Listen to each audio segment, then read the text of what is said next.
the tailor shop. Papa and Pongong who have just finished their morning sipong or gone to the wet market.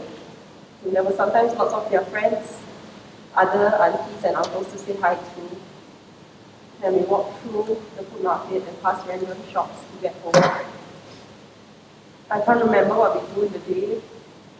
I remember having a favorite toy piano there. I remember meals were always good, prepared by Papa. There would be soups that I like siam chai and lotus root soup, my comfort food so this day. And I remember how much I dislike lotus root and red dates, but Papa would save them for me. And often fish pot or the brown fried one, sometimes with fish eggs inside. I remember Papa preparing a small platter of chopped garlic for Akong to eat with his rice. And I tried it and could never understand and appreciate how they like that.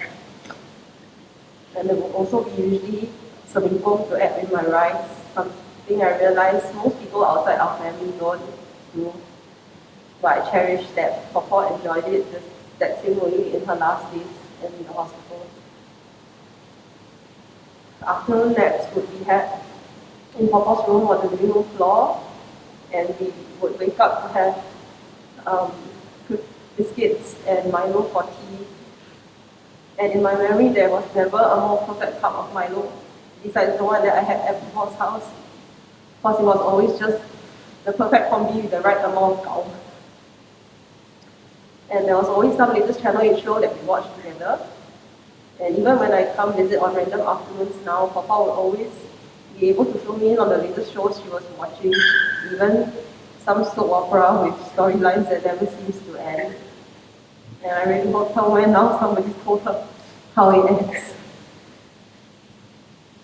These are my memories of comfort, and looking back now, I realize how much of a privilege it is to have had Papa's comforting presence all my life thus far. Even as I grew older and got busier and didn't see her as much, she saw me and shared in my big and little milestones. When I was younger, it was Polly Pocket. I remember she and Akong got me my largest Polly Pocket set for my birthday, and we went to buy it together, but it got left on the MRT train on our way back.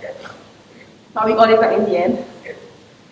And when I was older, getting engaged, married, sharing with her the news of the twins when we first found out, and she thought that they were Pepper's puppies.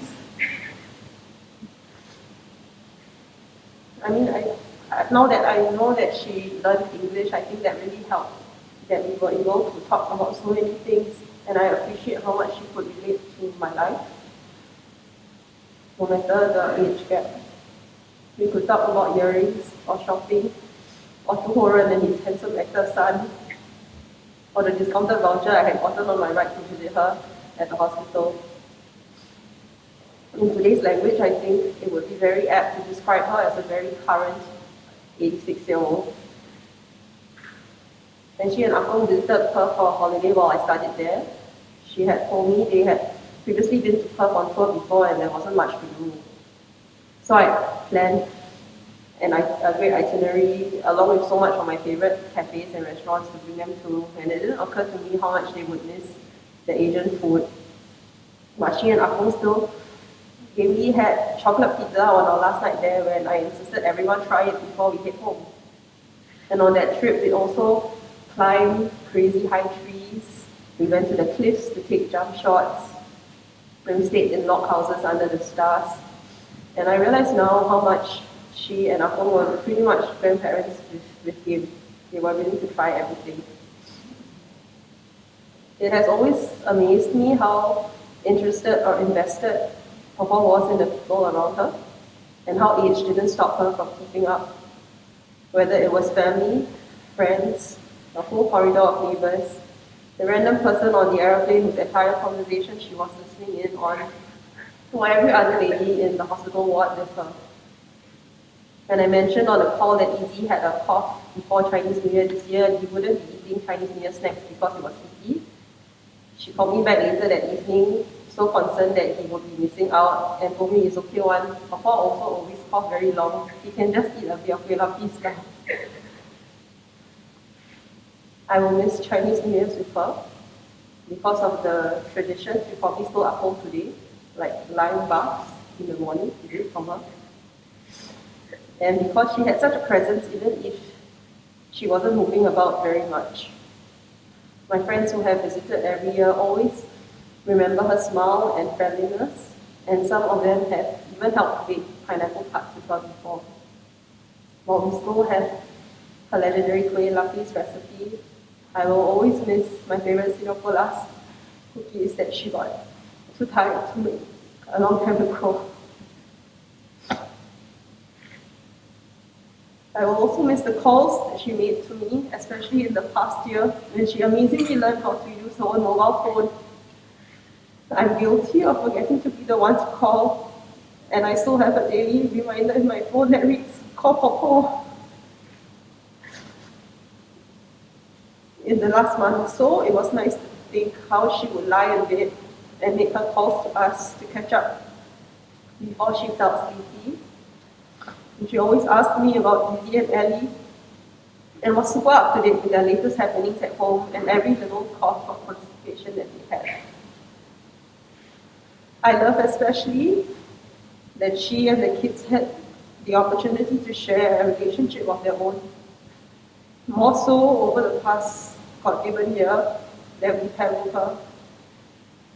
Now that the kids are more opinionated and demanding, they actually are the ones to ask on their own accord to see photos of Papa on my phone. And I've been feeling like I haven't documented enough more moments with her for them to look back on in future. To see Papa so happy that they would call and recognize her over video chats, or pull up their the blue and pink chairs to sit around her wheelchair.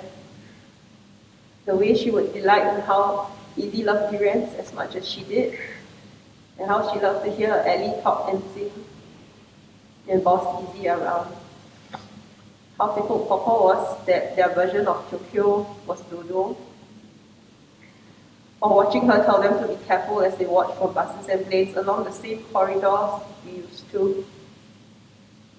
These are new memories I hold especially close to her and hope to keep recounting them to the kids as they grow. Over the emotions of the past week and the last 2 days, it was this verse that stayed with me. That nobody lights a lamp and puts it under a basket. They put it on a lampstand where it gives light to all.